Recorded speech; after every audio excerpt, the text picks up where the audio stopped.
The truth is that our society is populated by an unknown number of genuine monsters. People that are so deranged, so evil, so possessed by voices and driven by demons that no sane person can ever possibly comprehend them. They walk among us every single day. And does anybody really believe that the next Adam Lanza isn't planning his attack on a school he's already identified at this very moment? How many more copycats are waiting in the wings for their moment of fame from a national media machine that rewards them with wall-to-wall attention and a sense of identity that they crave, while provoking others to try to make their mark? Dozen more killers? 100 more?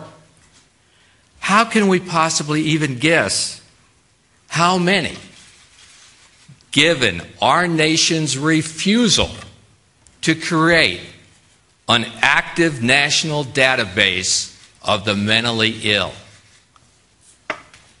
The fact is this: that wouldn't even begin to address the much larger, more lethal criminal class. Killers, robbers, rapists, gang members who have spread like cancer in every community across our nation. Meanwhile, while that happens, federal gun prosecutions have decreased by 40% to the lowest levels in a decade. So now, due to a declined willingness to prosecute dangerous criminals, violent crime is increasing again for the first time in 19 years.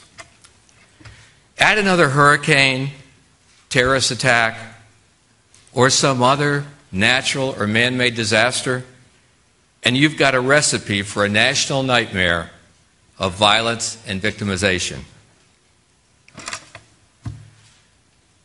And here's another dirty little truth that the media try their best to conceal.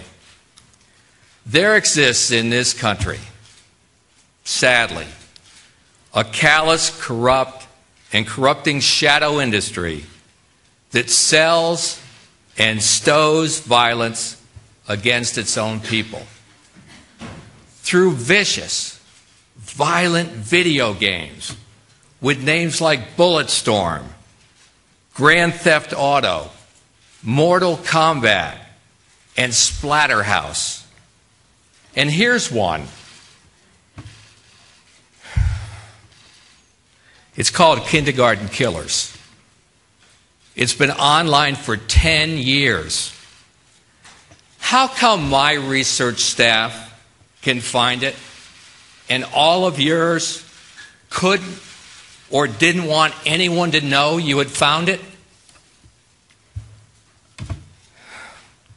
Add another hurricane, add another natural disaster.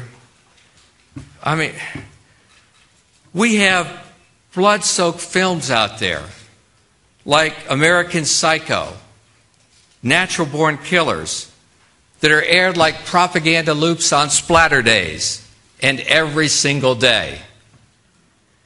1,000 music videos, and you all know this, portray life as a joke, and they portray murder as a way of life. And then they all have the nerve to call it entertainment. But is that what it really is?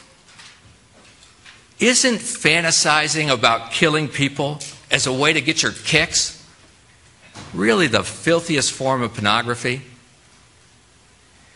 In a race to the bottom, media conglomerates compete with one another to shock, violate, and offend every standard of civilized society by bringing an even more toxic mix of reckless behavior and criminal cruelty right into our homes every minute, every day, every hour of every single year.